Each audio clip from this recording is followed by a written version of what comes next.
देवन भाई good morning. काफ़ी नहीं। पैनिक मार्केट में, काफ़ी प्रेशर, और रिटेल लगातार ये पूछ रहा है कि मेरा पैसा बन नहीं रहा है पिछले कई महीनों से, और इस मार्केट में मैं क्यों ना फिक्स डिपॉजिट की तरफ चला जाऊं जहां मुझे आराम से रिस्क फ्री 8 से 9% मिल रहा है। आपका क्या व्यू होगा इस समय मार्केट को लेकर? तो गुड मॉर्निंग अनुज।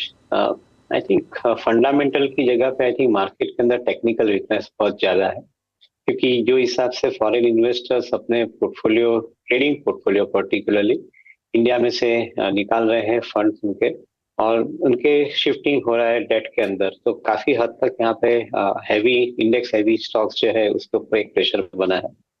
रिलायंस का जैसे आपने उल्लेख किया, वो इस हिसाब से आई थिंक बैंकिंग स्टॉक्स की इसका वेटेज निफ्टी के अंदर ज्यादा है, उनके अंदर भी काफी हद तक प्रेशर बना है। And as a result of which the global traders, the ETF particularly, वहां पे से फंड निकाल के दूसरे एसेट क्लास में ग्लोबली शिफ्ट कर रहे हैं। तो वो टेक्निकल वीकनेस के कारण हमारे वहाँ एक ज्यादा प्रेशर बना है। दूसरा एक कारण जो मुझे समझ में आता है, जो आप भली भांति समझते हो डेरिवेटिव मार्केट की तरफ से, ये ग्लोबल इन्वेस्टर को इक्विटी मार्केट के अंदर डेप्थ नहीं मिलती है, इसलिए वो डेरिवेटिव मार्केट का उपयोग करके इंडेक्स या इंडिविजुअल स्टॉक्स को शॉर्ट करते हैं, और बाद में स्लोली एंड ग्रेजुअली वो डिलीवरी देते हैं। दूसरे मार्केट के अंदर इसकी अपेक्षा के अंदर, in contrast to this particular situation in our market, दूसरे मार्केट के अंदर आई थिंक ये सिचुएशन काफी अलग है, because of the higher depth available.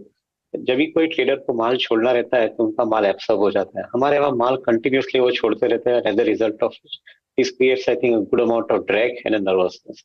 तो ये जो टेक्निकल वीकनेस है मार्केट की, लैक ऑफ डेप्थ के कारण, उसके हिसाब से भी ये प्रॉब्लम कंपाउंडेड बनता है। एंड आई थिंक हर समय जब भी पैनिक होती है मार्केट के अंदर, तो ये सिचुएशन हर समय आगे आ जाती है। मेरा ऐसा मानना है कि रिलायंस या कंपनी के फंडामेंटल्स के अंदर, दूसरी कंपनीज के फंडामेंटल के अंदर कोई बदलाव नहीं आया है। ऑन द कंट्री मैं ऐसा मानता हूँ कि ये जो करेक्टिव डाउनफॉल है मार्केट के अंदर, प्राइस के अंदर, जो लंबे अरसे का इन्वेस्ट करते हैं उनके लिए हेडरूम ज्यादा मिल रहा है कमाने का। If Reliance was looking good at 2600 2700 for target price of 3200, आज 2200 के भाव के अंदर वो 3200 का टारगेट प्राइस शिफ्ट नहीं हुआ है, वो वहां पे ही है, तो शायद आपको रिटर्न वहां पे अच्छा मिलता है। तो मैं इन्वेस्टर को ये समय के अंदर पेशेंस की ज्यादा सलाह दूंगा, पैनिक ना करने की मेरी सलाह रहेगी। आप पेशेंस रखिए इस समय के अंदर। ओके, पेशेंस रखिए। चलिए, बात आपने रिलायंस की तो एक डिस्क्लेमर भी चला देंगे उसके ऊपर।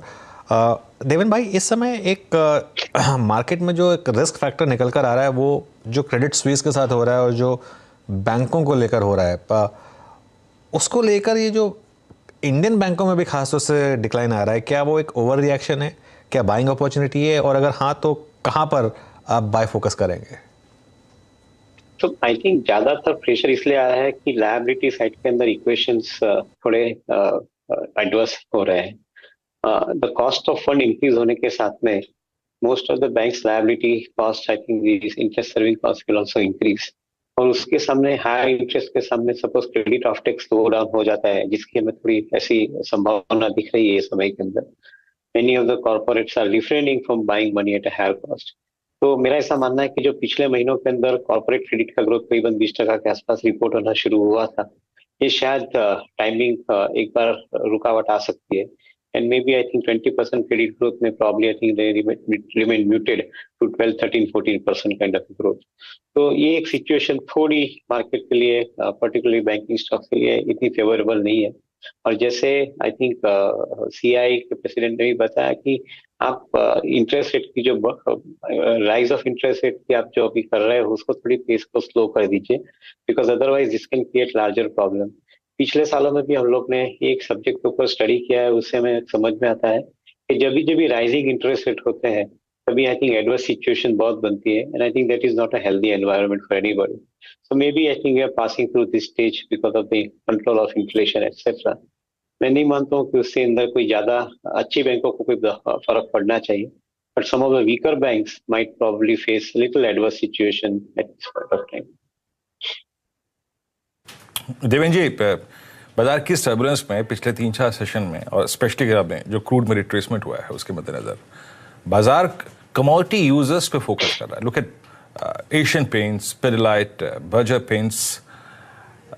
आपका झुकाव है क्या इस वक्त इस पे? क्योंकि इन्होंने जब बाजार बहुत स्ट्रांग था तब भी मूव नहीं दिया था, ये कोलैप्स ही कर रहे थे उस बार।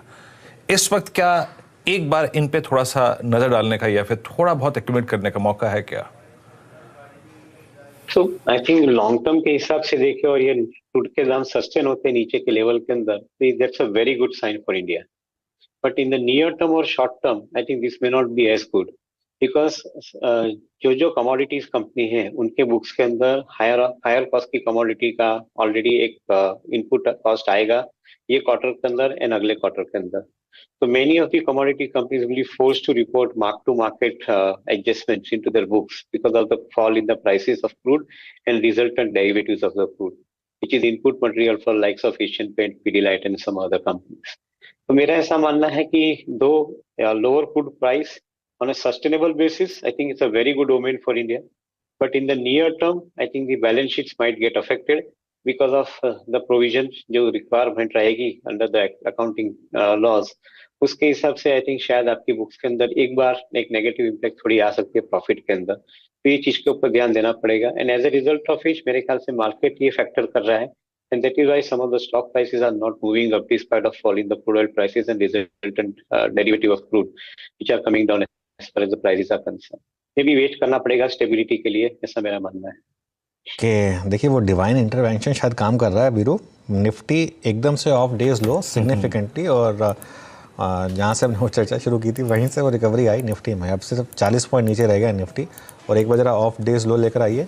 अच्छा, निफ्टी में ज़्यादा recovery compare to bank Nifty क्योंकि सहारा है इसको रिलायंस का और सहारा है इसको हिंदुस्तान यूनिलीवर का और भी एक दो स्टॉक्स हैं वीरो जिनका सहारा है. इवन बैंक निफ्टी भी रिकवर हुआ है थोड़ा सा लोअर लेवल से. बिल्कुल बिल्कुल 610 का लो था बैंक निफ्टी का मेरे ख्याल से और वहीं से रिकवर हुआ है 38,783. यस, तो चलिए यूं ही थोड़ी अनुज 300 करोड़ व्यूज हुए हैं.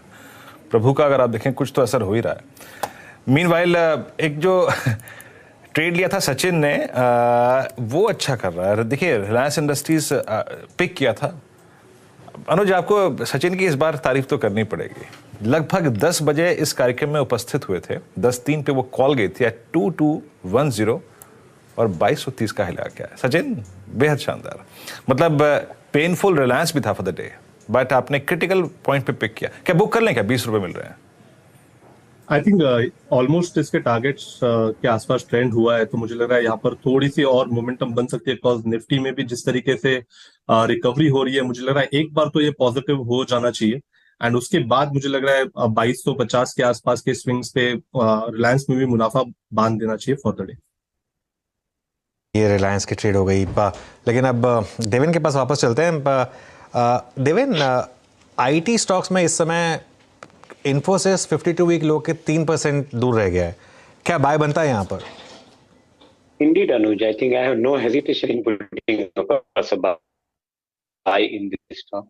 क्योंकि आई थिंक जो पहले मैंने समझा रिलायंस के बारे में एंड बैंकिंग स्टॉक के लिए, I think the same thing applies for even some of the IT stocks which are carrying higher weight into the index. Because of the weight shedding, these particular stocks are being offloaded by the trader portfolios, and as a result of which ये stock के अंदर आपको गिरावट दिख रही है. उनके fundamental में कोई बदलाव नहीं आया और जहां तक मैं समझता हूँ उनके फंडामेंटल में ज्यादा कोई बदलाव आएगा भी नहीं क्योंकि अगले 3 या 5 साल के लिए उनके पास ऑर्डर बरकरार है. शायद नए ऑर्डर लेने के लिए उनको थोड़ा बहुत स्लो डाउन देखना पड़े, but otherwise I believe that I think this companies the frontline companies and some of the exclusive niche play in the mid-cap IT, these companies have relatively, I think, much better strength compared to the other activities, I think, which happened earlier. So from that perspective, I believe that I think IT stocks, selectively like Infosys, they would become a buy opportunity at the corrected fall. And if it falls further, I think it would be an excellent opportunity to add further into the portfolio. चलिए देवेन भाई, शुक्रिया जुड़ने के लिए हमारे साथ.